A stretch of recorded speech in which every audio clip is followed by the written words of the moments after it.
The scream that tore through the dusty street of Jefferson, Texas, made every man within earshot freeze where they stood.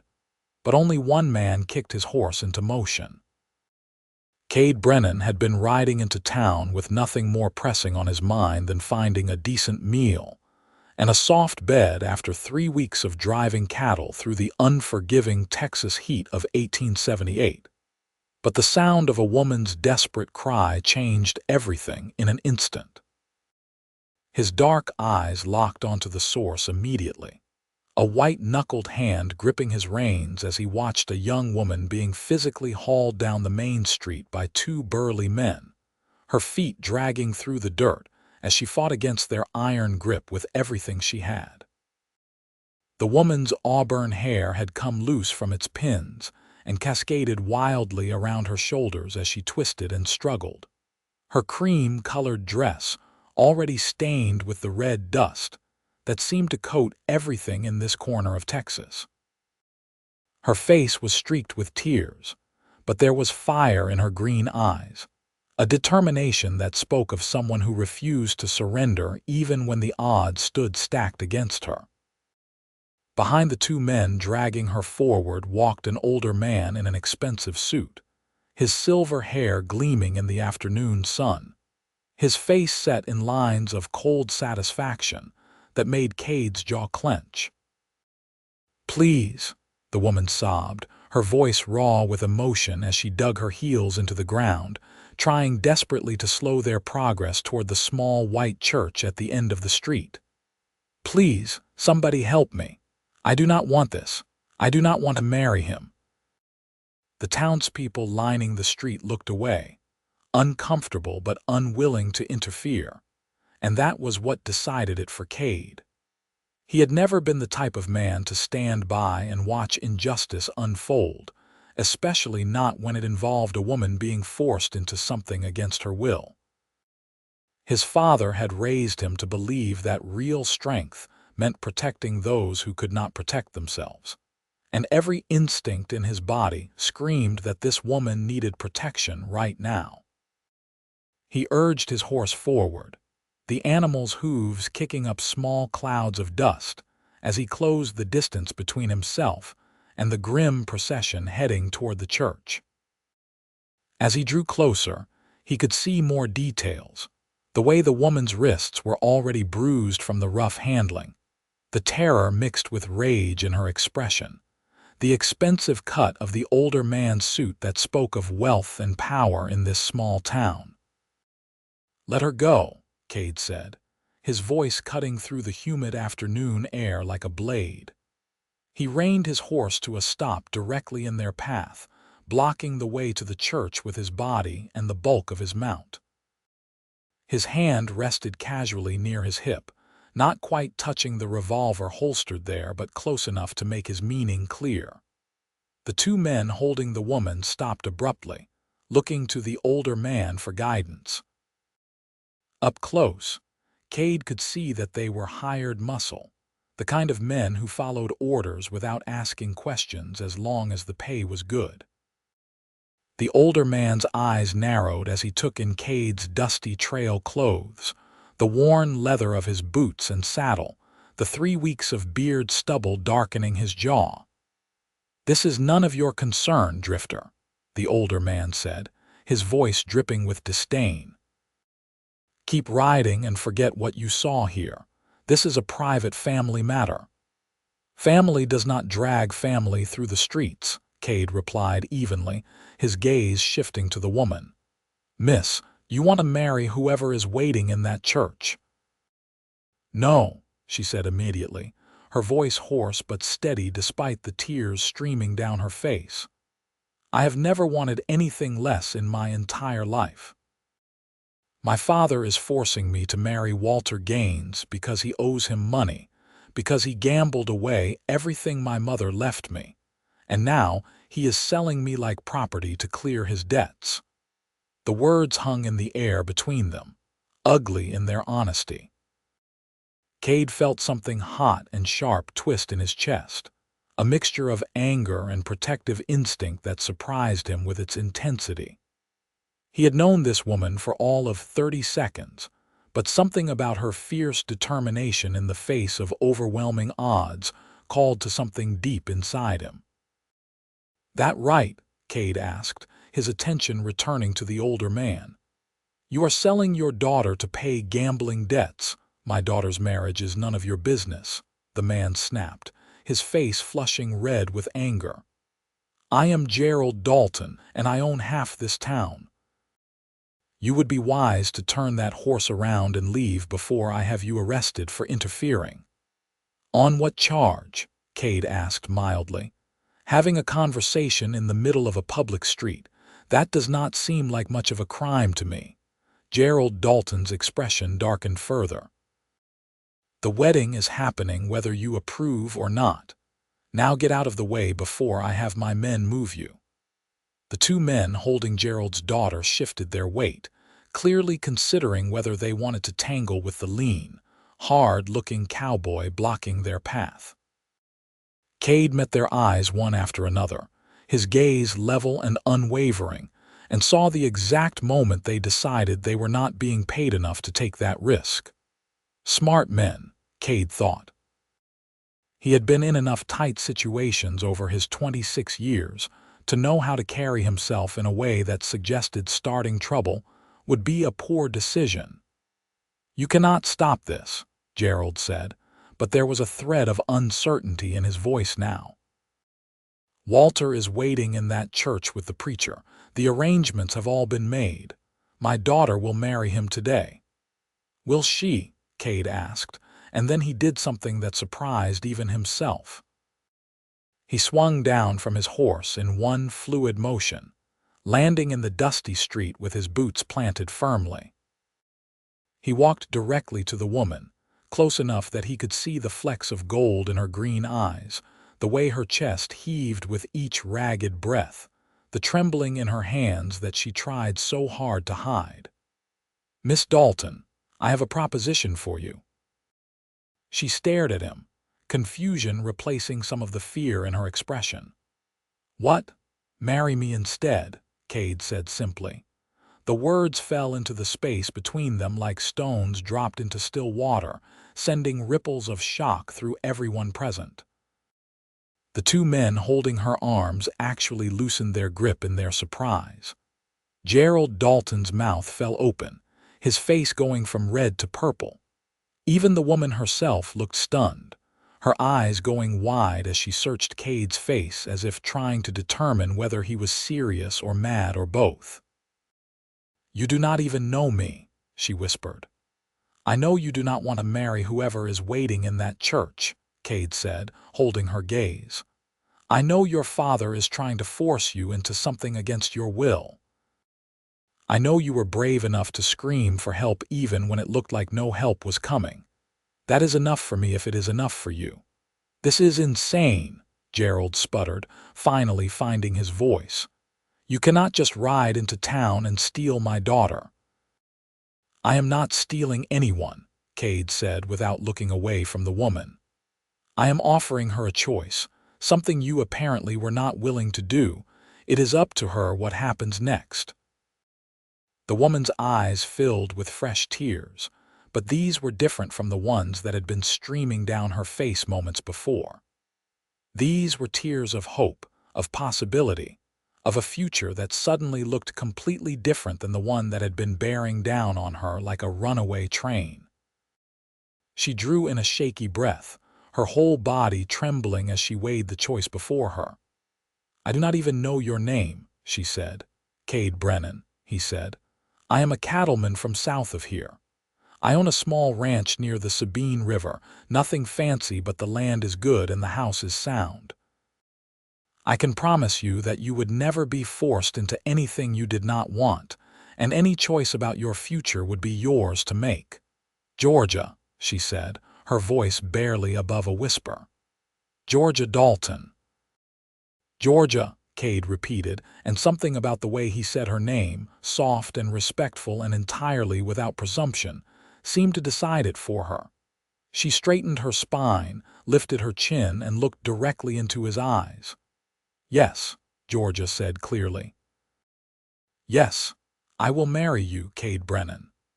The explosion of noise that followed was immediate and chaotic. Gerald Dalton lunged forward, his face contorted with rage, shouting about how Georgia was promised to Walter Gaines and he would have the law on all of them. The two hired men released Georgia's arms and stepped back, clearly wanting no part of whatever was about to unfold. From inside the church, a portly man in expensive clothes emerged, his face red with indignation as he demanded to know what was causing the delay in his wedding. Kade ignored all of it. He offered Georgia his arm, and she took it with hands that still trembled, but held his sleeve with a grip that told him she had made her choice and would not be swayed from it. Together they turned toward the church, walking past the sputtering Gerald Dalton and the outraged Walter Gaines with their heads held high. "You cannot do this," Walter Gaines shouted, his jowls quivering with fury. "That woman is mine.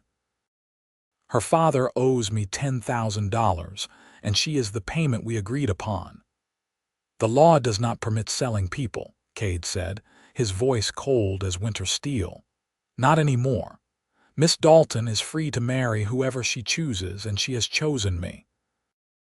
Now you can either step aside and let us pass, or you can try to stop us and see how that works out for you." For a moment it looked as though Walter Gaines might actually be foolish enough to try violence, but then the church door opened wider and the preacher stepped out. A thin, older man with kind eyes and a weathered face that spoke of long years under the Texas sun. He took in the scene before him with a single sweeping glance, and something in his expression suggested he understood exactly what was happening and did not disapprove. "Seems there has been a change in today's proceedings," the preacher said mildly. "Miss Dalton, is it your wish to marry this young man instead of Mr. Gaines?" "It is," Georgia said firmly. "It absolutely is." The preacher nodded as if that settled the matter.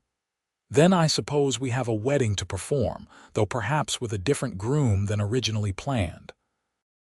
Mr. Brennan, Miss Dalton, if you would both step inside, we can begin whenever you are ready." Gerald Dalton grabbed his daughter's arm, his fingers digging into her flesh hard enough to make her wince. "You will ruin me," he hissed.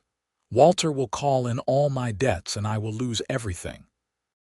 Georgia pulled her arm free, her eyes blazing with an anger that had clearly been building for far longer than just this afternoon.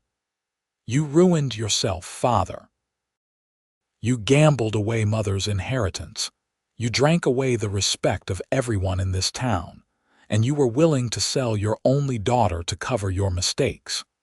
Whatever happens to you now is exactly what you deserve, and I will shed no tears over it." The words hit Gerald Dalton like physical blows, each one landing with enough force to make him rock back on his heels. For just a moment, his expression crumpled, something that might have been shame flickering across his features before it hardened back into anger. But the damage was done, and everyone standing in the street had heard George's words and saw the truth of them written clearly in Gerald's inability to deny any of it.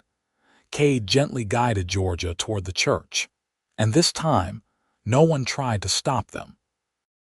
Walter Gaines stood to the side, his face purple with impotent rage, shouting about contracts and agreements and how he would take everything Gerald Dalton owned to satisfy the debt. Gerald himself seemed to have aged 10 years in as many minutes, his shoulders slumping as the full weight of his circumstances crashed down upon him. The inside of the church was cool and dim after the bright heat of the afternoon, the wooden pews worn smooth by decades of use, and the air carrying the faint scent of lemon oil and old hymn books. Kade and Georgia stood together before the altar, and it was only then, in the quiet privacy of the church's interior, that Kade fully registered what he had just done. He had proposed marriage to a complete stranger, had inserted himself into a situation that could have gotten him killed, and was now about to bind himself legally to a woman he had met less than 10 minutes ago. It was possibly the most reckless thing he had ever done in his life, and he had done some fairly reckless things over the years. But when he looked at Georgia, saw the way she stood straight and tall despite everything she had just been through, the courage that radiated from her like heat from a forge, he could not bring himself to regret it. "Are you certain about this?" Georgia asked quietly, her voice echoing slightly in the empty church. "You do not have to go through with it. You have already saved me from marrying Walter Gaines, and I am grateful for that. But you should not have to marry me yourself just to rescue me from my father's mistakes." "I am certain," Kade said, and realized as he spoke that it was true. "I will not lie and say I planned this when I rode into town today, but I meant what I said out there. You deserve to have a choice in your own future, and if marrying me gives you that choice, then I am happy to do it." "But what about your choice?" Georgia pressed. "You are giving up your freedom just as surely as I would have by marrying Walter." Kade considered that for a moment, turning the question over in his mind. "I have been free my whole life," he said finally. "Free to go where I wanted, do what I pleased, answer to no one but myself. And you know what I discovered. Freedom without purpose is just drifting. Maybe it is time I found an anchor." The preacher cleared his throat gently, drawing their attention. "If you are both ready, we should begin. I suspect it would be best to complete this business before Mr. Gaines or Mr. Dalton decide to make more trouble." They did not have rings or flowers or any of the trappings that usually accompanied a wedding.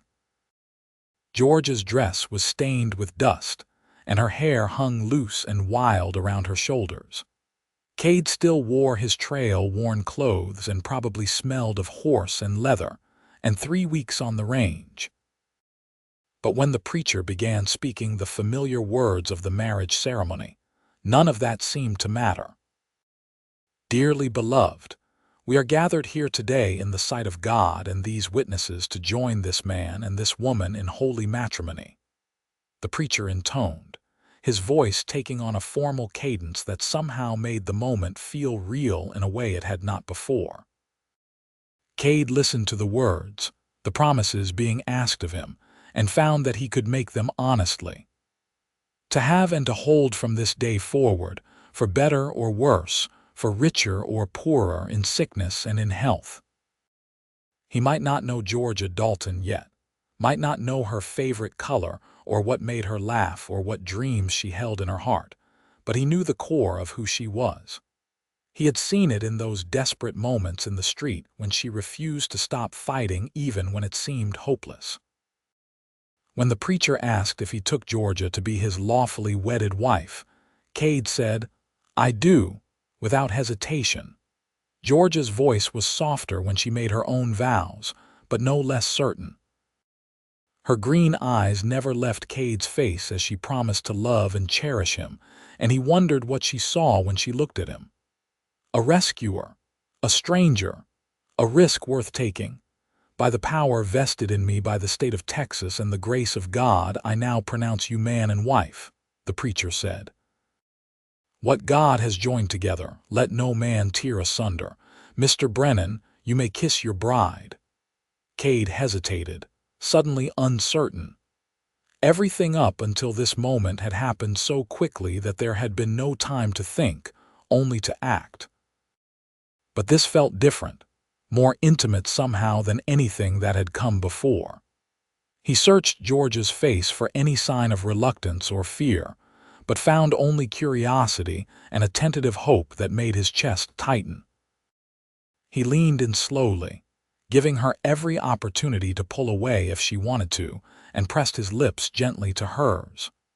It was the briefest of kisses, barely more than a brush of contact, but Kade felt it all the way down to his boots. George's lips were soft and tasted faintly of salt from her tears, and when he pulled back he saw that her cheeks had flushed pink. "Well then," the preacher said with a small smile, "I suppose that makes it official. Congratulations, Mr. and Mrs. Brennan. I will prepare the marriage certificate for you both to sign." The reality of what they had just done settled over them like a blanket as they followed the preacher to the small office at the back of the church. They signed their names in the register, the scratch of the pen on paper seeming impossibly loud in the quiet room. Georgia's handwriting was elegant despite the trembling of her hand, each letter carefully formed. When she signed her new name for the first time, Georgia Brennan, Kade saw her pause and stare at the words as if seeing her entire future rewritten in those two simple words. "You will want to register this with the county clerk as soon as possible," the preacher said, handing Kade the folded certificate. "Though I imagine you may want to leave town fairly quickly, given the circumstances." "That is probably wise," Kade agreed. He pulled out his worn leather wallet and extracted several bills, handing them to the preacher. "Thank you for your help."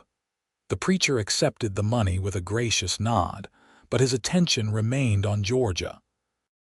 "Miss, I want you to know that if you need anything, if you find yourself in trouble or in need of help, the church is always here. Marriage is a serious commitment, and you should not feel trapped if things do not work out as you hope." "I understand," Georgia said softly, "and thank you for everything." They emerged from the church to find that the street had mostly cleared. Gerald Dalton and Walter Gaines had gone, though Kade suspected they had not gone far and would not let this matter rest easily. A few curious townspeople still lingered, whispering among themselves as they watched Kade help Georgia up onto his horse before swinging up behind her. Georgia stiffened slightly as Kade's arms came around her to take the reins, the proximity clearly making her uncomfortable. He tried to give her as much space as the saddle would allow, holding himself carefully so that they were not pressed too closely together. She smelled like lavender and dust and fierce sweat, an oddly human combination that reminded him this was all very real and not some fever dream brought on by too many days under the Texas sun. "Where are we going?" Georgia asked as Kade guided the horse down the street, heading away from the center of town. "My ranch," Kade said. "It is about a half-day's ride from here. We can stop along the way if you need rest." "I did not bring anything with me," Georgia said, and there was a note of panic creeping into her voice as the shock began to wear off and the reality of her situation set in. "I have no clothes except what I am wearing, no belongings, nothing. Everything I own is back at my father's house." "We will figure it out," Kade assured her, trying to project a calm he did not entirely feel. "I have some money saved. We can buy you what you need in the next town we pass through, and my ranch is not much, but it is paid for free and clear. You will have a roof over your head and food to eat, I promise you that." Georgia was quiet for a long moment, her body tense against his as they rode. "I am sorry," she said finally, her voice barely audible over the steady clip-clop of the horse's hooves. "I am sorry for dragging you into my mess, for forcing you to marry a complete stranger just to save me from my father's mistakes. You must think I am terribly selfish." "I do not think that at all," Kade said firmly. "I think you are brave. I think you refused to give up even when everyone else had decided your fate for you. I think you deserve better than what your father tried to do to you." "I do not even know why you helped me," Georgia said, and now there were tears in her voice again. "You do not know me. You had no reason to get involved." Kade thought about how to answer that. The truth was he was not entirely certain himself what had prompted him to act. He had always had a strong sense of right and wrong, had never been able to stand by and watch someone be hurt if he could prevent it. But there had been something more in that moment when he heard Georgia scream, something that had bypassed his rational mind entirely and spoken directly to his instincts. "My mother died when I was 12, Kade said quietly. Fever took her during a bad winter, and there was nothing anyone could do. But before she died, she made my father promise to raise me right, to teach me to be the kind of man who stood up for people who could not stand up for themselves. She said the measure of a man is not in how strong he is or how much money he has, but in whether he does the right thing when it costs him something. He felt George's tension ease slightly as she listened. Your mother sounds like she was a wise woman. She was, Kate agreed. And she would have taken a switch to me if she thought I could ride past a woman being dragged to a forced marriage without doing something to stop it.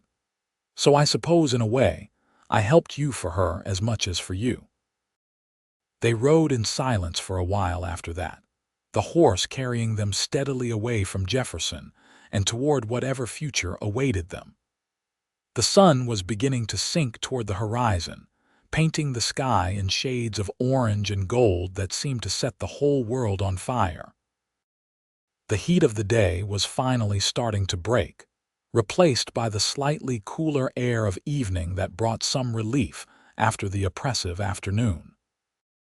Kade found himself hyper-aware of every point of contact between himself and Georgia.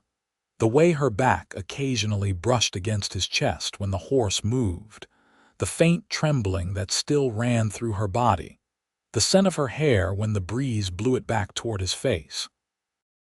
He had been around women before, had even courted a girl back in his hometown for a few months before she decided ranch life was not for her and married a shopkeeper instead. But this felt different, more intense somehow, maybe because of the circumstances or maybe because of something else he was not quite ready to examine too closely. "Tell me about your ranch," Georgia said after they had been riding for about an hour. "What is it like?" Kade considered how to describe it. "It is small, maybe 500 acres total. I have about 200 head of cattle, give or take. The house is nothing fancy, just 4 rooms and a porch, but it is sturdy. My father and I built it together when I was 16 before he passed. There is a creek that runs through the property, so there is always water for the animals. Good grazing land, some timber. It is quiet and peaceful, which suits me just fine." "Do you live alone?" Georgia asked. "I have a man who works for me, name of Charlie. He is getting on in years, but he knows cattle better than anyone I have ever met. He has a small cabin on the far side of the property. Otherwise, yes, it has just been me." "Until now," Georgia said softly. "Until now," Kade agreed. Another silence fell between them, but this one felt less awkward than before, as if they were both growing accustomed to each other's presence. The landscape around them shifted gradually as they rode, the dusty streets of Jefferson giving way to open countryside, dotted with scrub brush, and the occasional stand of pine trees. In the distance, Kade could see the dark line of the forest that bordered the Sabine River, marking the boundary between Texas and Louisiana. "I am scared," Georgia admitted suddenly, her voice small. "I know I should be grateful, and I am, truly, but I am also terrified. I do not know what to expect, do not know what you will expect from me. I do not know how to be a wife." Kade's arms tightened reflexively around her, a gesture of comfort that he did not fully think through. "I am scared too," he said honestly. "I have no idea what I am doing.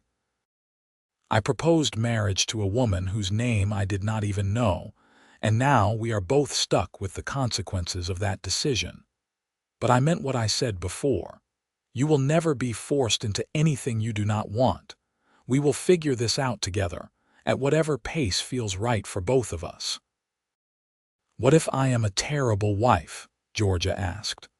"What if I cannot cook or keep house or any of the things I am supposed to know how to do?" "Then I will teach you, or we will learn together, or we will hire someone who can do those things," Kade said. "Georgia, I did not marry you because I needed a housekeeper. I married you because you needed a way out of an impossible situation, and I was in a position to help. Everything else we can work out as we go." He felt some of the tension drain from Georgia's body, her weight settling more fully against him as she allowed herself to relax slightly. "My mother died when I was 15, she said quietly. She had been teaching me to run a household, but there was so much I had not learned yet. After she died, my father fell apart. He started drinking heavily, started gambling. Within 2 years, he had gone through most of her inheritance. I tried to stop him, tried to take control of the finances myself, but he would not listen to me. He said I was just a girl and did not understand business." "I am sorry," Kade said, and meant it. "That must have been incredibly difficult." "It was watching everything my mother built just crumble away while I could do nothing to stop it," Georgia said, and there was a thread of old pain woven through her words. "She came from money, you see.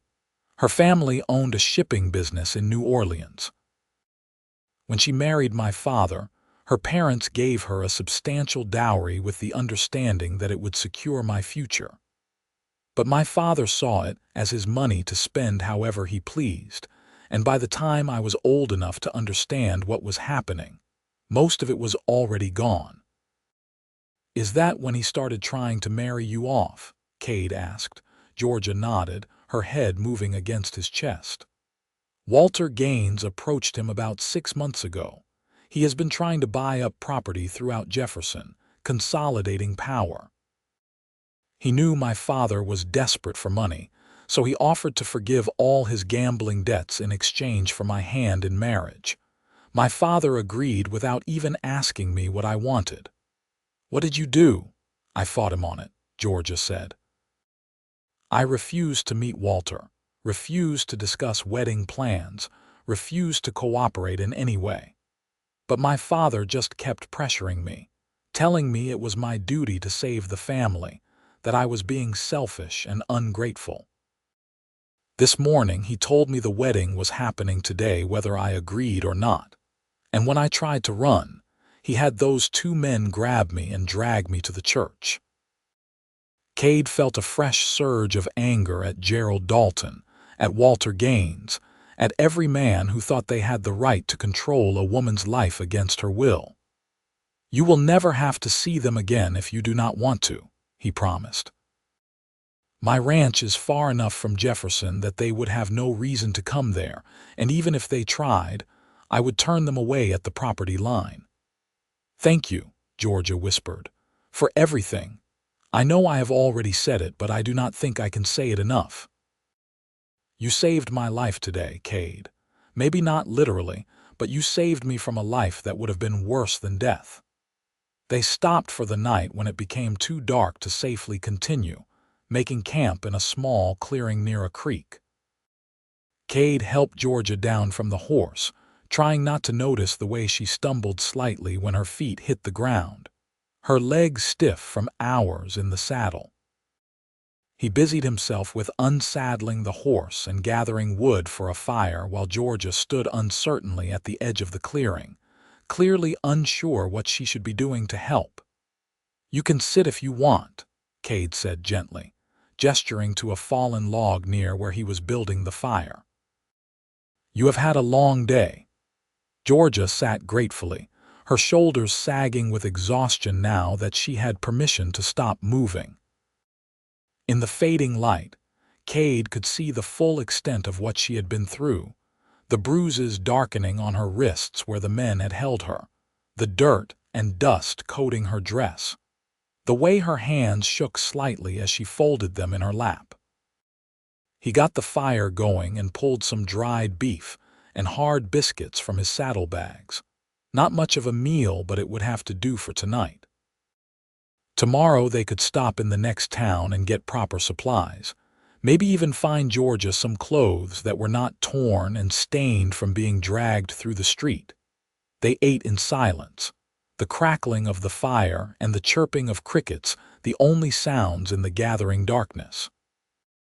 Kade noticed that Georgia barely touched her food, pushing the dried beef around more than eating it, and wondered if she was too upset to have an appetite or if she simply disliked trail food. Probably both, he decided. "You should try to eat something," he said quietly. "It is going to be a long ride tomorrow." "I am not very hungry," Georgia admitted. "My stomach feels like it is tied in knots." "I understand," Kade said, "but you need to keep your strength up. Just a few bites if you can manage it." Georgia dutifully ate a small amount of the dried beef and one of the biscuits, washing it down with water from the creek that Kade had collected in his canteen. When she finished, she set the canteen aside and wrapped her arms around herself, staring into the fire with an expression that was impossible to read. "What happens now?" she asked finally. "I mean tonight. Where do I sleep?" Kade had been wondering when that question would come up. "I have one bedroll," he said carefully. "You can have it. I will sleep by the fire." "But you will be cold," Georgia protested. "I have slept in worse conditions," Kade assured her. "The bedroll is yours." He pulled the bedroll from his pack and spread it out on the far side of the fire, giving Georgia as much privacy as the small clearing would allow. She looked at it for a long moment, then back at him, something vulnerable and uncertain flickering across her features. "Kade," she said hesitantly, "I know we are married now, and I know that usually means certain things are expected, but I need you to understand that I am not ready for that yet. I barely know you, and everything today has been so overwhelming. I just need some time." "I know," Kade said gently. "And I already told you, nothing will happen between us that you do not want. When you are ready, if you are ever ready, that will be your choice to make. Until then, we are just two people trying to figure out how to live together. That is all." The relief that flooded Georgia's face was palpable. "Thank you," she said, her voice thick with emotion. "Thank you for understanding." She settled into the bedroll and Kade added more wood to the fire, then leaned back against his saddle and tipped his hat down over his eyes. Sleep was a long time coming, his mind too busy replaying the events of the day and wondering what the hell he had gotten himself into. But eventually exhaustion won out and he drifted off, the sound of the creek burbling nearby and George's soft breathing from across the fire, the last things he was aware of before sleep claimed him. He woke several times during the night to check the fire and make sure Georgia was all right. Each time he looked over at her, she appeared to be sleeping peacefully, her face relaxed in a way it had not been during the daylight hours. In sleep, she looked younger, more vulnerable, and Kade felt that protective instinct surge through him again. Morning came with the pale gray light of dawn filtering through the trees, and the sound of birds beginning their daily chorus. Kade was up before Georgia stirred, rekindling the fire and making coffee in the battered tin pot he carried in his saddlebags. The smell of brewing coffee seemed to wake her, and she sat up slowly, pushing her tangled auburn hair back from her face. "Morning," Kade said, offering her a cup of the strong black coffee. "How did you sleep?" "Better than I expected," Georgia admitted, accepting the cup and wrapping her hands around it as if savoring the warmth. "Though I think I may be permanently bent into the shape of that bedroll." Kade smiled, pleased to see she had not lost her sense of humor despite everything. "We should be at the ranch by this afternoon. You can have a proper bed and a real meal then." They broke camp efficiently, Kade doing most of the work while Georgia helped where she could. He could see she was trying to be useful, to pull her own weight despite having no experience with this kind of life. It touched something in him, that determination to not be a burden even when she had every reason to simply collapse and let someone else take care of things for a while. The morning ride was easier than the previous afternoon had been, both of them more comfortable with each other after a night's rest, and some distance from the traumatic events in Jefferson. Georgia asked him questions about ranching, and Kade found himself talking more than he usually did, describing the rhythms of ranch life and what she could expect. She listened attentively, occasionally asking for clarification on things she did not understand, and Kade appreciated that she seemed genuinely interested rather than just making conversation. They stopped in a small town around mid-morning, a place barely large enough to be called a town at all, but which boasted a general store and a few other businesses. Kade helped Georgia down from the horse, and they went into the store together, the shopkeeper looking up from his ledger with a curious expression as they entered. "Help you folks?" the man asked. "We need to outfit my wife with some clothes and supplies," Kade said, the word wife still feeling strange on his tongue but not wrong exactly. She had to leave home rather suddenly and was not able to bring anything with her. The shopkeeper's wife emerged from the back room, a round-faced woman with shrewd eyes that took in Georgia's disheveled appearance and drew her own conclusions. "I see," she said diplomatically. "Well, let us see what we can find for you, dear." She led Georgia to the back of the store where the women's clothing was kept, and Kade heard them talking in low voices as they sorted through the available options. He occupied himself with gathering other supplies they would need, adding items to the growing pile on the counter. Beans, flour, sugar, coffee, salt pork, a few cans of peaches, a new skillet since his was starting to wear through, ammunition for his rifle. By the time he finished, the pile had grown substantial and he was mentally calculating how much this was all going to cost. Georgia emerged from the back room wearing a simple calico dress in a blue that brought out the green of her eyes, looking far more comfortable than she had in the torn and stained wedding dress. The shopkeeper's wife carried an armful of additional items, 2 more dresses, a nightgown, undergarments, a brush and comb, a bar of soap that smelled like roses. "These should do for now," the woman said, setting everything on the counter next to Kade's supplies. "I also threw in a bonnet and a shawl since the weather can turn unpredictable this time of year." Kade nodded and pulled out his wallet, counting out bills as the shopkeeper tallied everything up. The total made him wince slightly, but he handed over the money without complaint. Georgia needed these things, and it was his responsibility as her husband to provide them. Strange how quickly he had adopted that mindset, as if the legal bond between them had flipped some switch in his brain that made him think of her well-being as his concern. "Thank you," Georgia said quietly as they loaded the supplies onto the horse. "I know that was expensive. I promise I will find a way to make it up to you." "You do not owe me anything," Kade said firmly. "We are married now, which means what is mine is yours. That includes money for clothes and anything else you need." They rode on, and Kade could feel the anticipation building in his chest as familiar landmarks began to appear. There was the lightning-struck oak that marked the northern boundary of his property. There was the bend in the creek where he always seemed to catch the most fish. And finally, cresting a small rise, there was the house itself.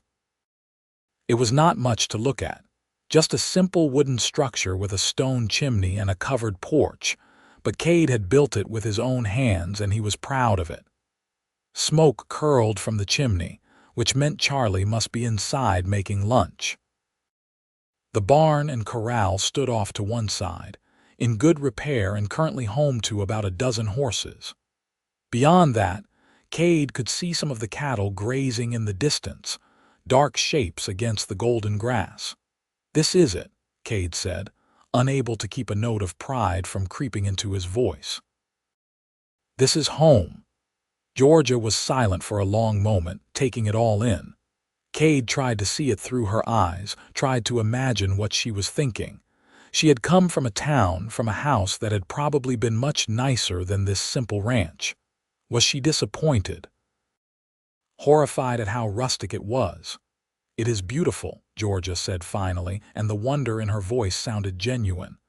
"I have never lived anywhere so open, so peaceful. You can see for miles." The knot of tension in Kade's chest eased. "Come on," he said. "Let me introduce you to Charlie." They rode down to the house and dismounted, Kade calling out a greeting as they approached the porch. The door opened, and an older man stepped out, his weathered face breaking into a smile when he saw Kade. Charlie was somewhere north of 60, with gray hair and a beard that he kept neatly trimmed. He moved with the stiffness of someone whose joints did not work quite as well as they used to, but his eyes were sharp and missed nothing. "Boss," Charlie said. Then his gaze shifted to Georgia and his eyebrows rose. "And who might this be?" "Charlie, this is Georgia," Kade said, feeling suddenly awkward about explaining the situation. "My wife. We got married yesterday." To his credit, Charlie's expression barely changed beyond a slight widening of his eyes. "That's so? Well, congratulations are in order then." "Pleased to meet you, madam." "Pleased to meet you as well," Georgia said, offering a small smile. "It is a bit of a long story," Kade said. "But the short version is that Georgia needed help and I was in a position to provide it. We will be living here together from now on."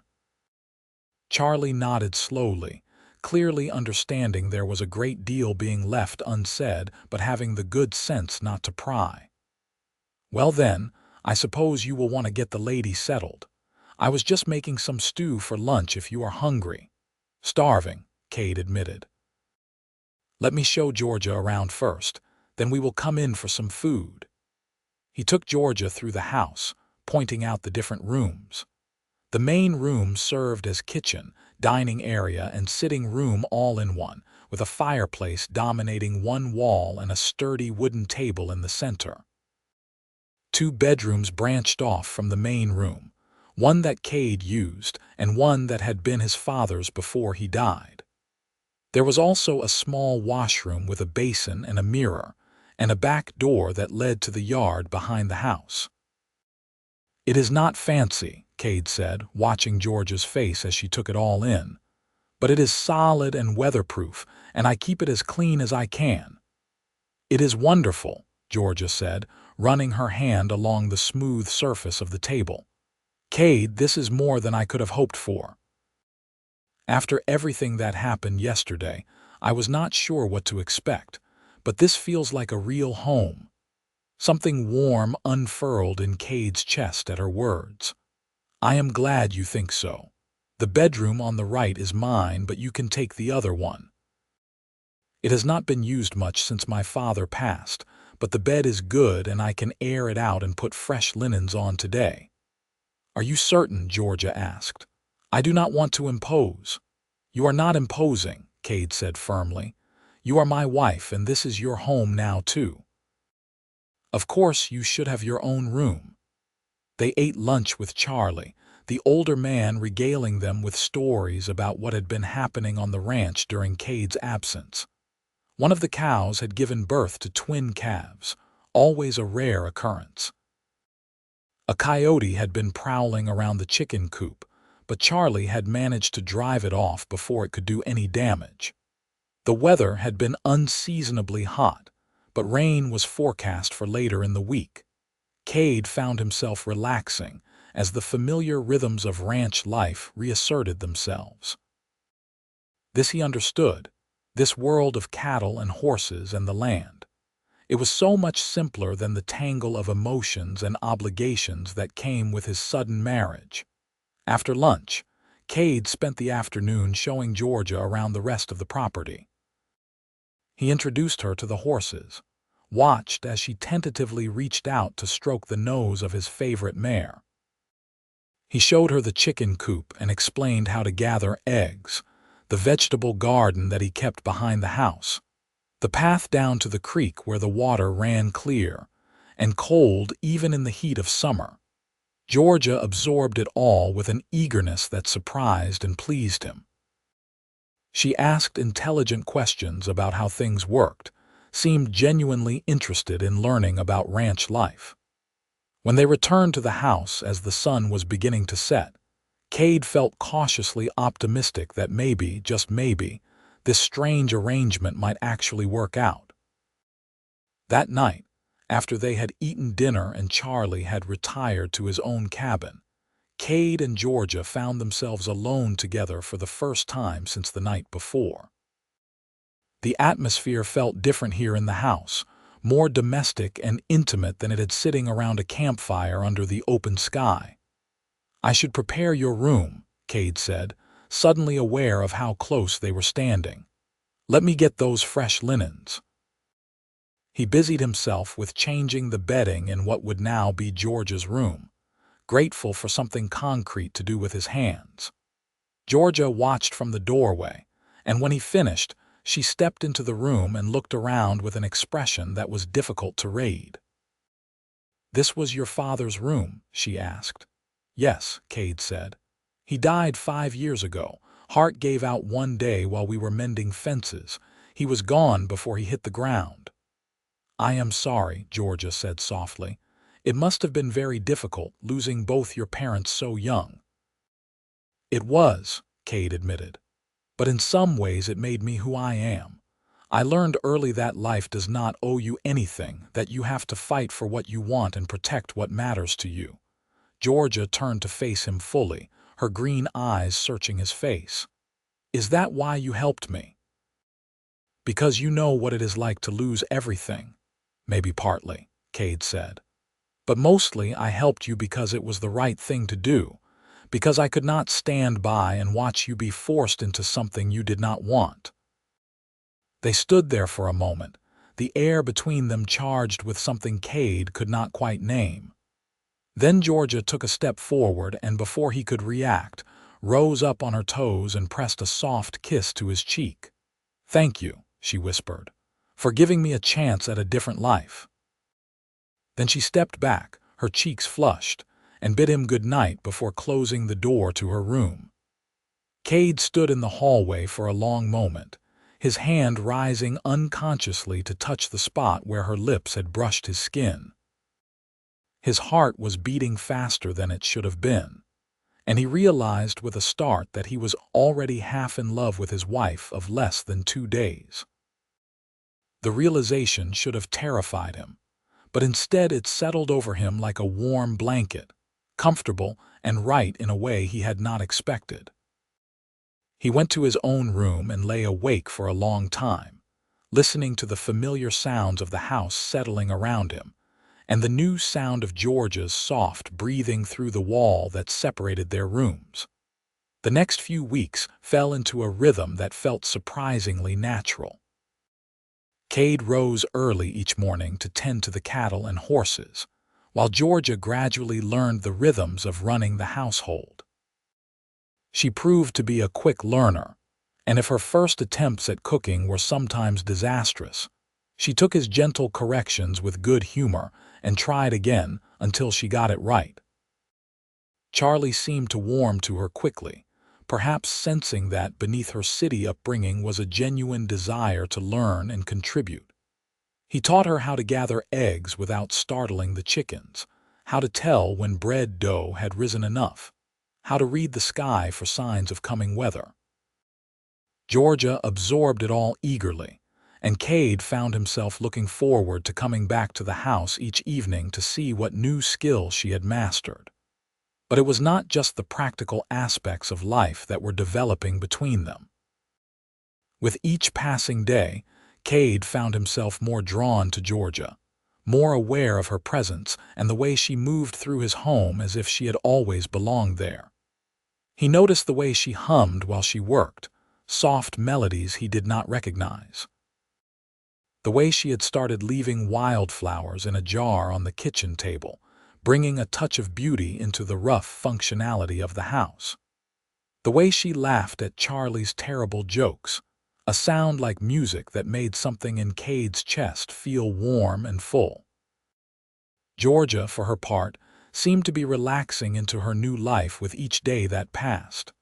The haunted look gradually faded from her eyes, replaced by something that looked almost like contentment. She smiled more easily, spoke more freely. And Cade caught her looking at him sometimes when she thought he was not paying attention, her expression soft and wondering. One evening about 3 weeks after their marriage, Cade came in from a particularly long day of repairing fences to find Georgia in the kitchen preparing dinner. She had flour on her nose and her sleeves rolled up past her elbows, and she was focused so intently on rolling out biscuit dough that she did not hear him come in. He stood in the doorway for a moment, just watching her, and felt his heart squeeze in his chest. She looked so right standing there, so much a part of his home that he could not imagine it without her anymore. The realization was both thrilling and terrifying. Georgia looked up and saw him watching, and her face broke into a smile that made his breath catch. "You are back. Dinner is almost ready. I made stew, and I think I actually got the seasoning right this time." "I am sure it is perfect," Cade said, moving to wash up at the basin. "Whatever it is, it smells wonderful." They ate together, just the two of them since Charlie had already taken his portion back to his cabin, and the comfortable silence that had developed between them filled the room. Cade told her about his day, about the section of fence that had proven more stubborn than expected, about spotting a hawk circling overhead. Georgia told him about her day, about the bread that had turned out perfectly for the first time, about the letter she had started writing to her mother's sister in New Orleans. "I thought I should let her know what happened," Georgia explained. "She and my father do not speak anymore, but she always tried to stay in touch with me. She should know that I am safe and married, even if the circumstances were unusual." "That is a good idea," Cade agreed. "Does she know about your father's gambling?" Georgia nodded. "She warned me about it years ago, tried to convince me to come live with her in New Orleans. But I felt like I could not abandon my father, even after everything. I kept hoping he would change, that he would see what he was doing to himself and stop. I suppose I was naive." "You were loyal," Cade corrected gently. "There is nothing wrong with hoping the people you love will become better versions of themselves. The fact that your father could not do that is his failing, not yours." Georgia's eyes were bright with unshed tears. "How did you get to be so wise?" "I am not wise," Cade said. "I just know what it is like to love someone despite their flaws. My father was not perfect either. He could be stubborn and proud, and sometimes his pride got in the way of asking for help when he needed it. But I loved him anyway, and I never doubted that he loved me." "You must miss him terribly," Georgia said softly. "Every day," Cade admitted. "But I think he would be proud of the man I have become, of the life I have built here, and I think he would have liked you." Georgia ducked her head, but not before Cade saw the pleased flush that colored her cheeks. They finished dinner and cleaned up together, moving around each other in the small kitchen with an ease that spoke of growing familiarity. When everything was put away, they moved to the sitting area, Georgia settling into the chair near the fireplace while Cade took the sofa. They talked late into the evening, the conversation ranging from childhood memories to dreams for the future, and Cade realized he was learning the little details about Georgia that he had not known when he married her. Her favorite color was green, like new grass in spring. She had always wanted to learn to ride a horse properly, but her father had never allowed it. She loved to read, but had been forced to sell most of her books when her father started selling off household items to pay his gambling debts. She dreamed of one day having a garden full of roses, though she had no idea how to grow them. "I could teach you," Cade said. "Or we could learn together. My mother loved roses. She had a few bushes that she tended carefully, though most of them died after she passed.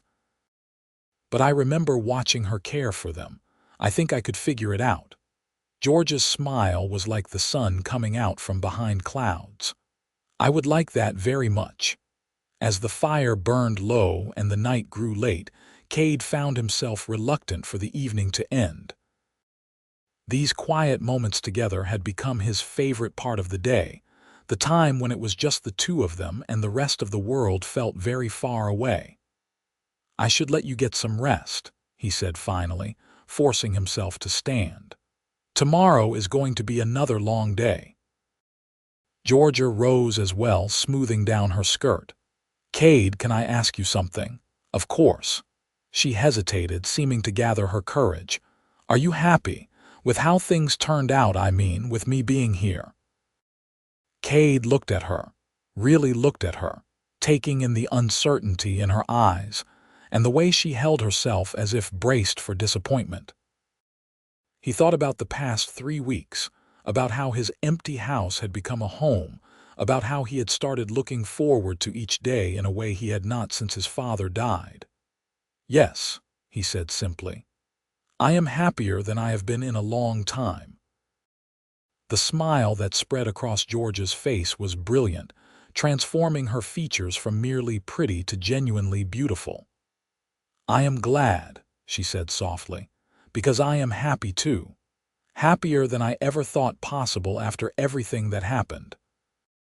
You gave me not just safety but a real life, Kade.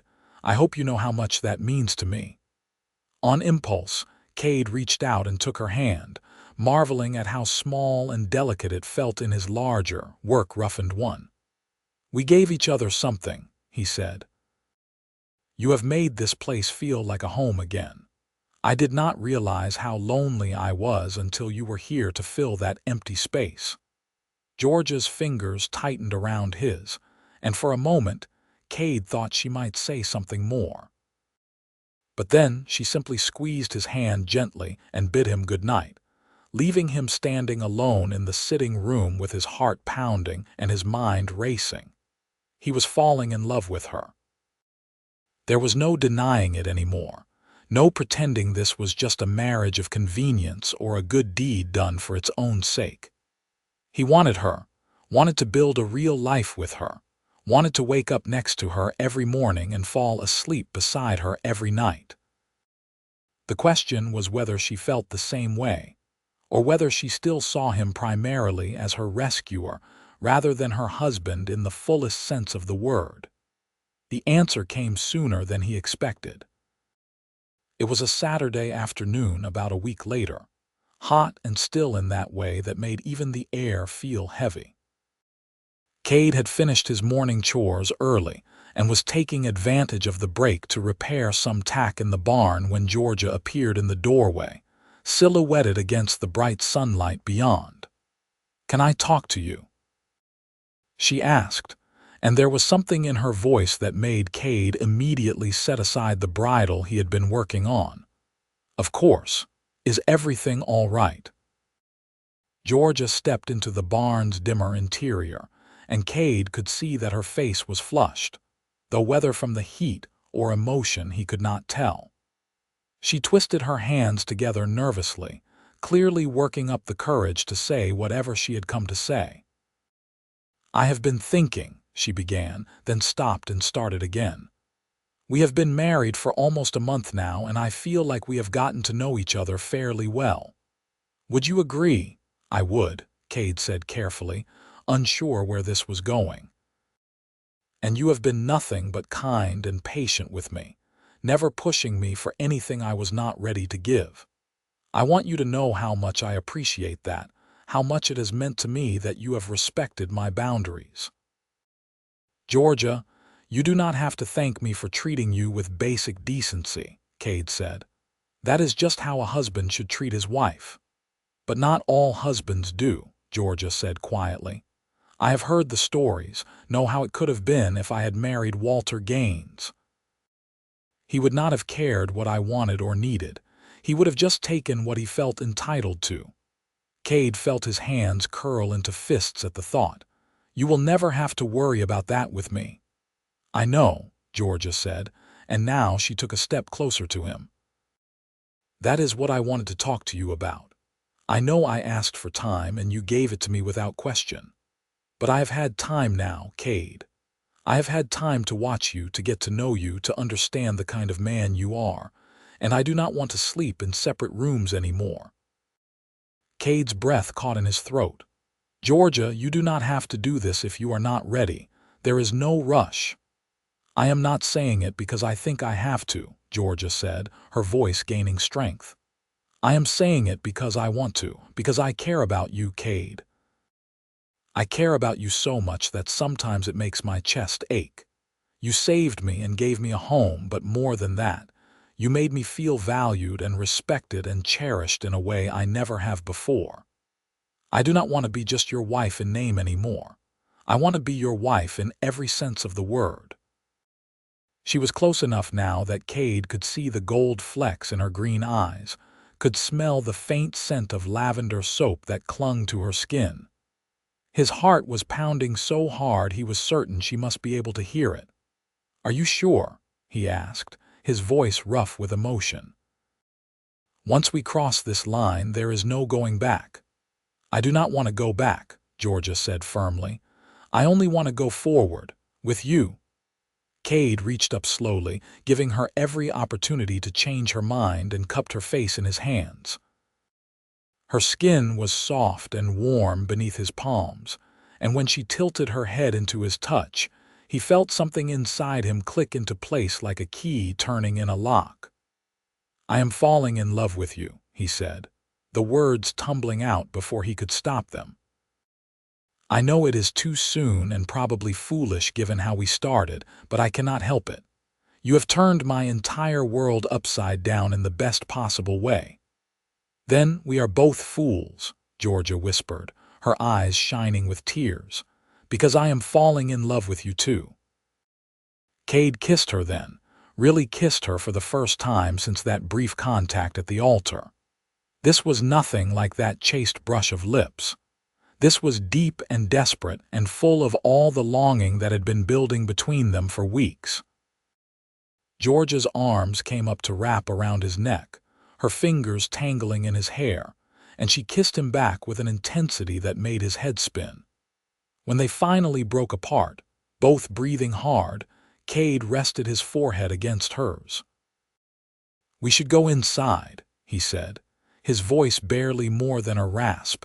Georgia nodded, and hand in hand they walked from the barn to the house, suddenly urgent in a way they had not been moments before. Kade was hyper-aware of every point of contact between them, the warmth of Georgia's palm pressed against his, the way she kept glancing up at him with a mixture of nervousness and anticipation that he was certain was mirrored in his own expression.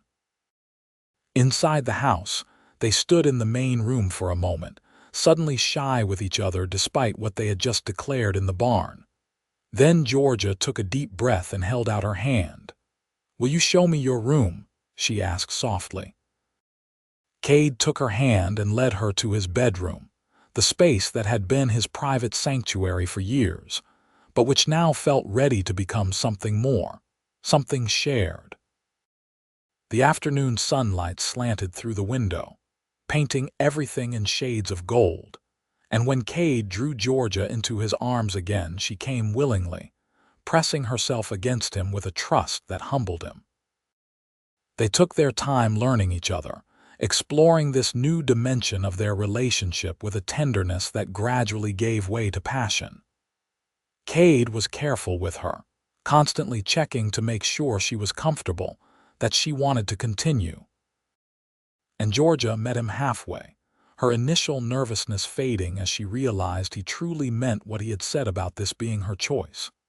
Afterwards, they lay tangled together in the sheets, Georgia's head pillowed on Kade's chest as he ran his fingers through her auburn hair.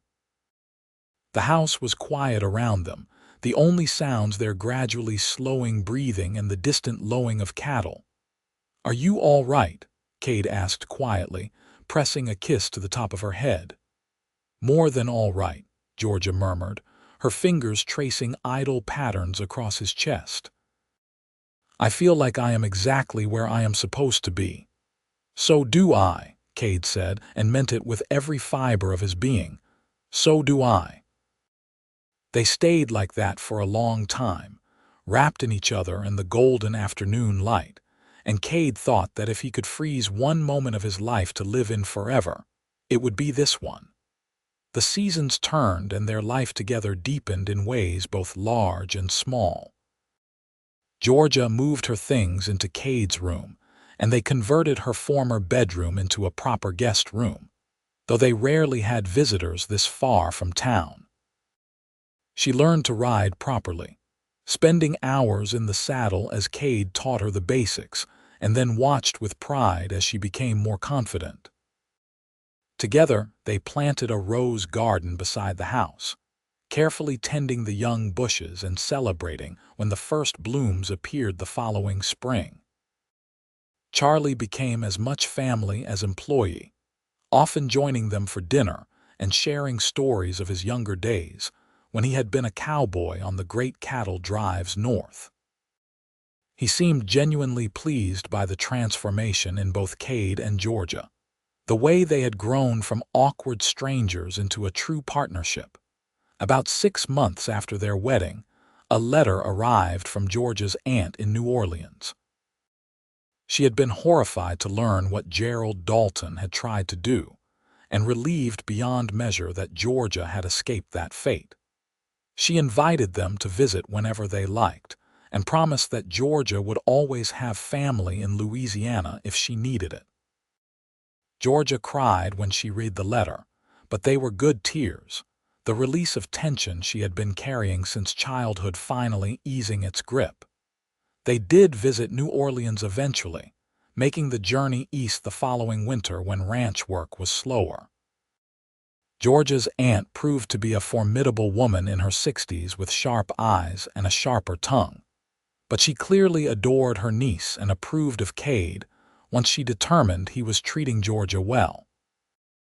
They stayed for 2 weeks, exploring the city and its culture, but both were glad to return to the quiet peace of the ranch when their visit ended. "I love my aunt," Georgia said as they crossed back into Texas, "but I do not think I could live in a city again. It is too loud, too crowded. I have gotten used to being able to see the horizon." "Good," Kade said, leaning over to kiss her temple, "because I would miss you terribly if you decided you preferred New Orleans to the ranch." "Never," Georgia said firmly. "The ranch is home. You are home." Life was not without its challenges. There were droughts that tested their resources and hard winters that took a toll on the cattle. There were disagreements and misunderstandings, moments when the differences in their backgrounds caused friction. But they worked through each obstacle together, learning that the foundation they had built was strong enough to weather any storm. About a year and a half after their marriage, Georgia told Kade she was pregnant. He had suspected for a few weeks, had noticed the subtle changes in her body and the way she sometimes turned green at the smell of cooking bacon. But hearing her say the words out loud still hit him like a physical force, driving the breath from his lungs and making his eyes sting with unexpected tears. "We are going to have a baby," he said wonderingly, his hand coming to rest gently on her still flat stomach. "We are going to be parents." "Are you happy?" Georgia asked, though the smile on her face suggested she already knew the answer. "Happy does not even begin to cover it," Kade said, pulling her into his arms. "I am terrified and thrilled and so grateful I can barely stand it. A baby, our baby." They spent the pregnancy preparing, Kade working extra hours to save money and Georgia sewing tiny clothes and blankets. Charlie was beside himself with excitement, immediately declaring himself the baby's honorary grandfather and beginning to carve toys from spare bits of wood. The whole ranch seemed to buzz with anticipation as they waited for the new arrival. Georgia went into labor on a clear autumn morning, the kind of perfect day that made Texas almost bearable.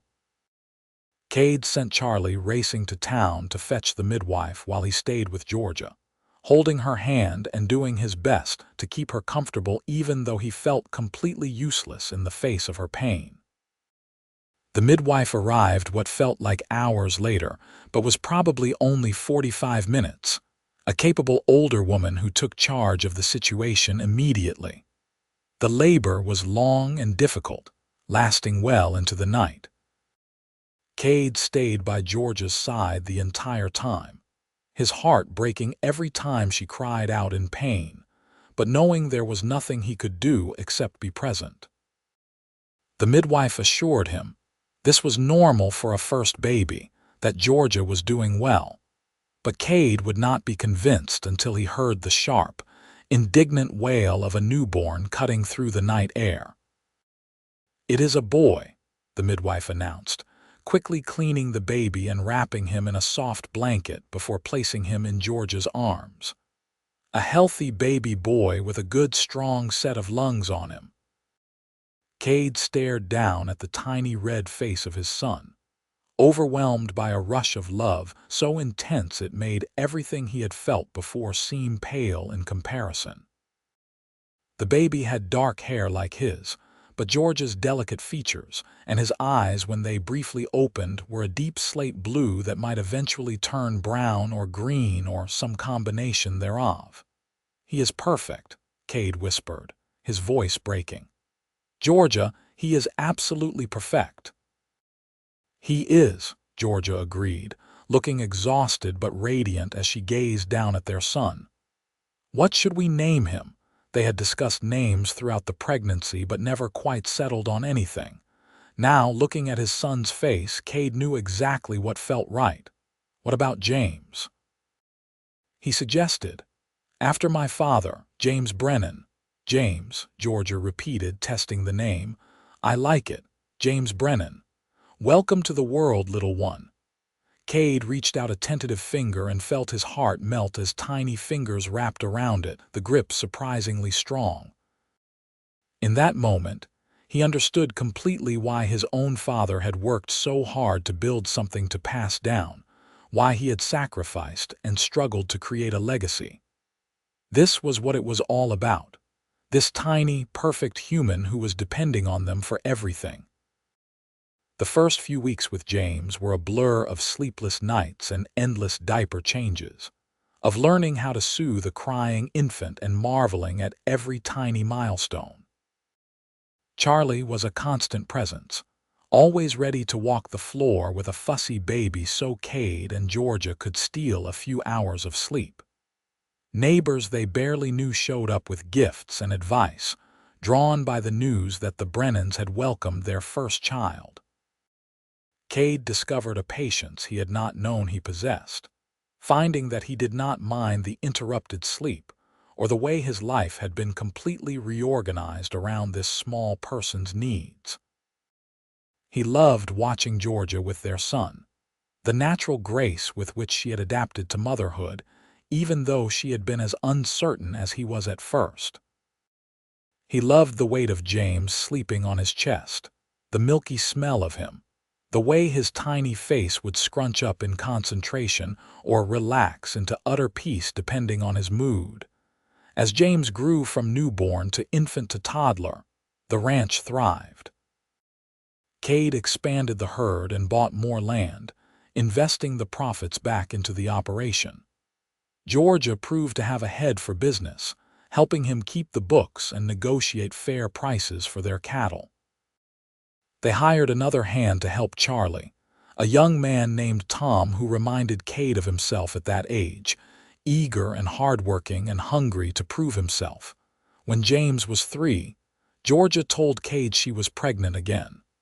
This time they were more prepared, though no less excited.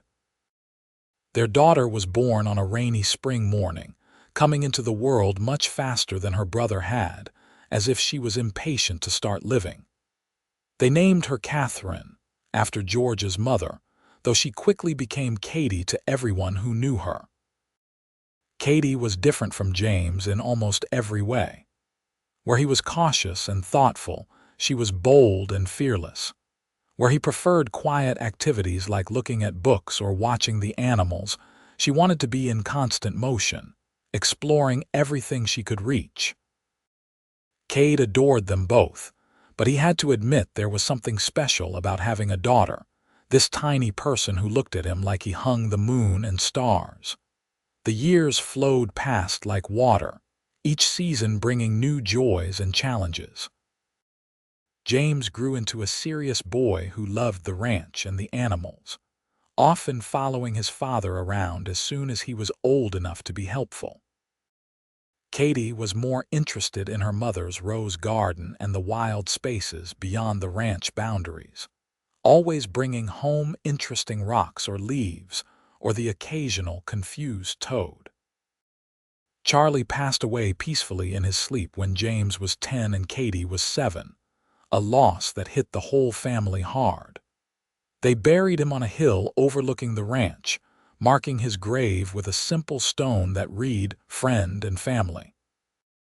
Kade made sure his children understood the importance of honoring those who had helped build the life they enjoyed.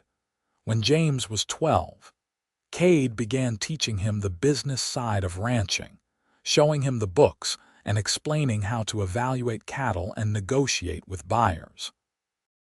When Kade turned 10, Georgia started teaching her about medicinal herbs and how to tend the sick, skills Georgia had learned from the midwife who had delivered both children and who had become a dear friend over the years. One evening, with both children finally in bed after much protest, Kade and Georgia sat together on the porch watching the sun set. Georgia's head rested on his shoulder and his arm was wrapped around her waist, and they sat in comfortable silence as the sky turned from gold to orange to deep purple. "You ever think about that day in Jefferson?" Georgia asked quietly. "About how different our lives could have been if you had just ridden on past?" "Sometimes," Kade admitted. "Usually when I am trying to get Kade to sit still for more than 30 seconds, or when James is being particularly stubborn about something.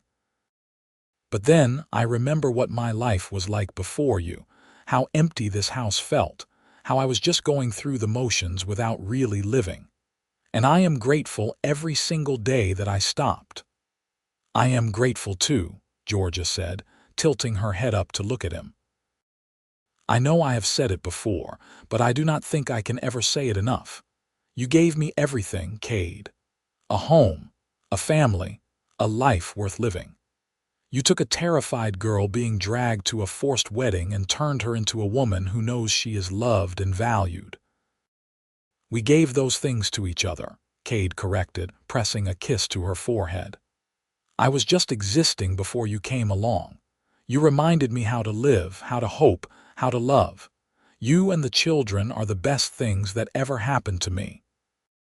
They sat in comfortable silence for a while longer, watching the first stars appear in the darkening sky. In the distance, cattle lowed softly and somewhere a nightbird called. The sounds of the ranch, of home, of the life they had built together against all odds. "James asked me today when we were going to tell him the whole story of how we met," Georgia said, a hint of amusement in her voice. "He has figured out that there is more to it than us just meeting in town and deciding to get married." Kade chuckled. "He is observant, that one." "What did you tell him?"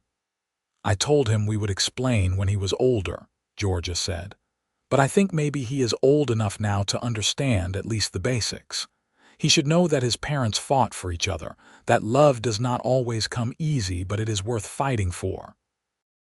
"Kade is going to want to know too once James does," Kade warned, "and she will demand every detail." "Let her," Georgia said with a smile. "It is a good story, a true story about love and courage and two people who chose each other when they could have chosen the easy path instead." Later that week, they gathered both children in the living room after dinner and told them the story of how they met. They were honest about the circumstances, about how Georgia had been forced toward an unwanted marriage and how Kade had intervened.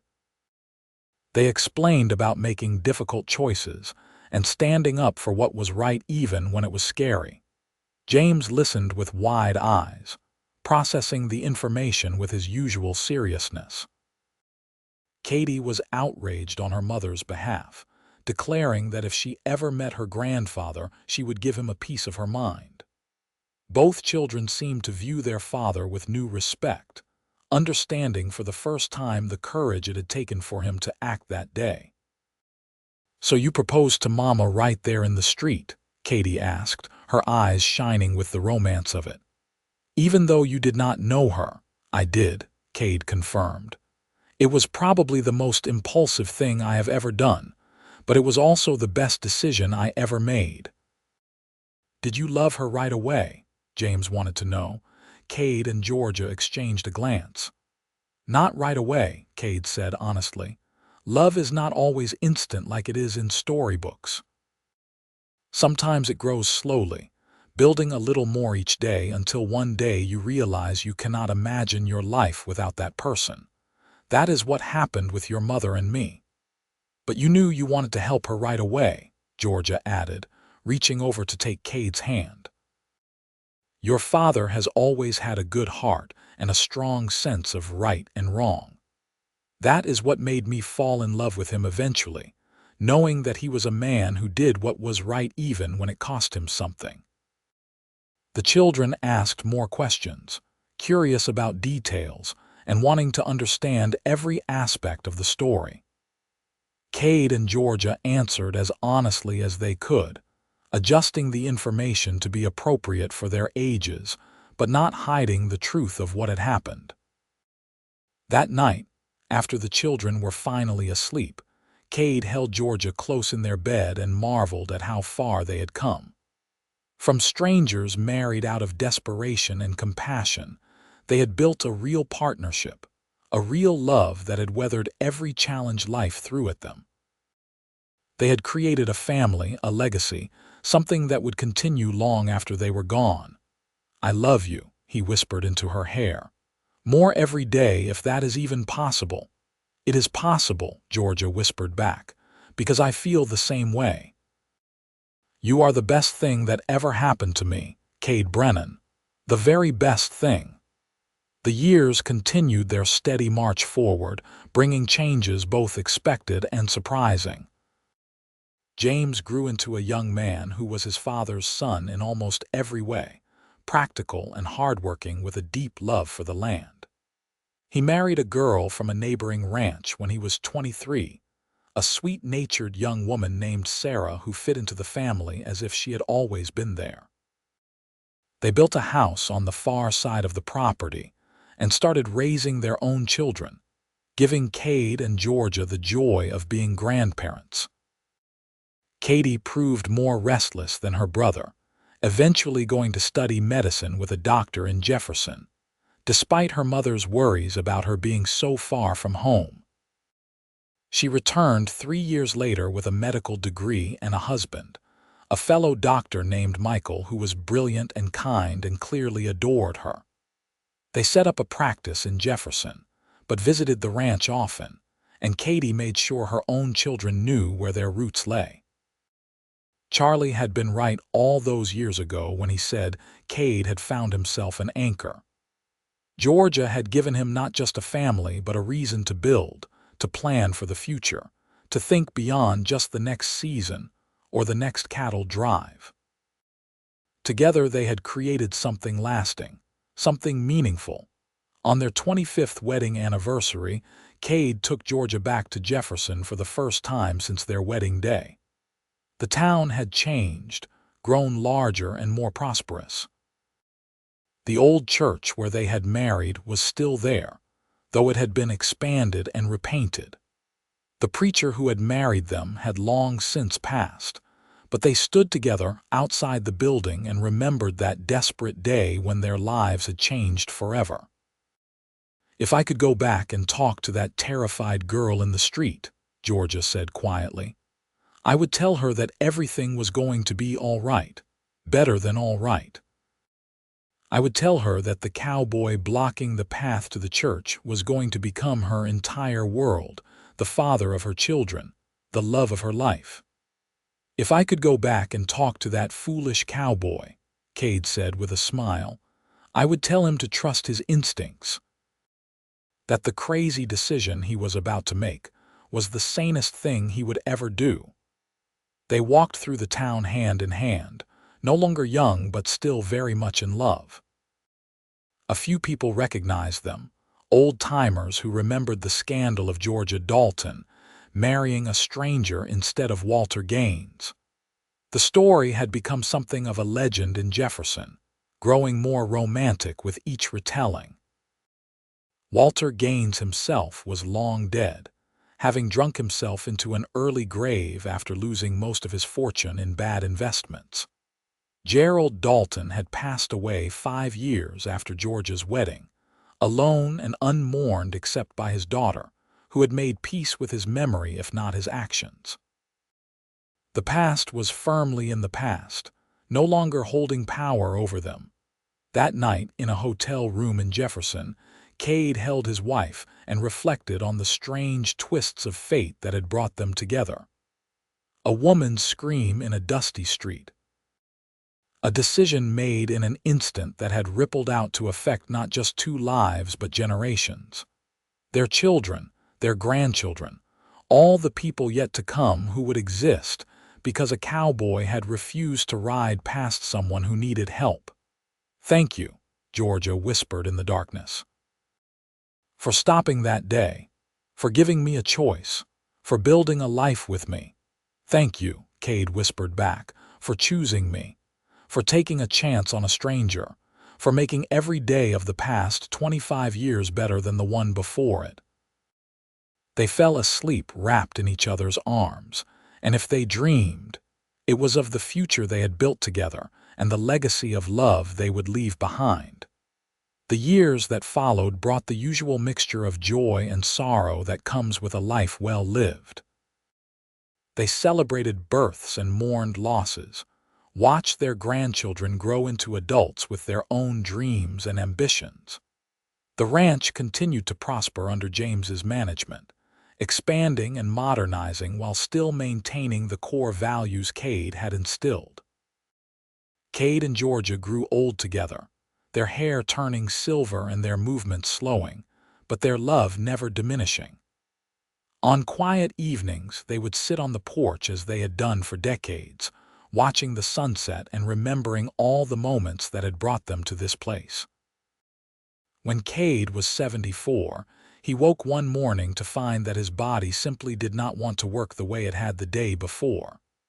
Georgia called for the doctor, but they both knew what was happening. His heart, which had been showing signs of weakness for years, was finally giving out. The family gathered, children and grandchildren, and even a few great-grandchildren filling the house with life and love. Kade held court from his bed, telling stories and making sure everyone knew how proud he was of them all. But mostly he held Georgia's hand, their fingers intertwined as they had been so many times over the decades. "I am not afraid," he told her when they had a moment alone. "I have lived a good life, Georgia, better than I ever dreamed possible. You gave me that." "We gave it to each other," Georgia said, tears streaming down her weathered cheeks. "But I am not ready to let you go." "I know," Kade said gently, reaching up to wipe away her tears with a trembling hand. "But you will be all right. You are the strongest person I have ever known. You survived your father's betrayal and built a beautiful life out of it. You will survive this too." "I do not want to," Georgia whispered. "I do not want a life without you in it." "Then take me with you in here," Kade said, pressing his palm to her heart. "Every sunset we watched together, every crisis we weathered, every moment of joy and sorrow and ordinary life. I will always be there, Georgia, always." He passed peacefully in his sleep that night, Georgia lying beside him as she had for 52 years. She felt the moment his spirit left, felt the fundamental change in the air that told her she was truly alone for the first time in half a century. But even in her grief, Georgia understood that she had been blessed beyond measure. How many people got to spend 52 years with their soulmate? How many people could look back on their life and see such a clear thread of love and purpose running through it all? She lived for another 5 years after Kade's passing, surrounded by family and secure in the knowledge that the life they had built together would continue long after she was gone. When her own time came, peaceful and quiet in the home she had shared with Kade, her last thoughts were of a dusty street in Jefferson and a cowboy who had refused to let injustice stand unchallenged. They buried her next to Kade on the hill overlooking the ranch, under the shade of an oak tree they had planted together 40 years earlier. The stone was simple but heartfelt. Georgia and Kade Brennan. A love born of courage, strengthened by adversity, perfected by time. Their story lived on through their children and grandchildren, passed down through the generations as an example of what real love looked like. Not the easy, instant romance of fairy tales, but the deep, abiding love that comes from choosing each other every day, from building a life together one decision at a time, from refusing to give up when things got hard. And sometimes, on quiet evenings when the wind blows just right across the Texas plains, you can almost see them there on the porch of the old ranch house. A cowboy and the woman he saved, who saved him right back, still sitting together and watching the sunset just as they had done for more than 50 years. Still in love, still grateful for that desperate moment in a dusty street when they had found each other against all odds.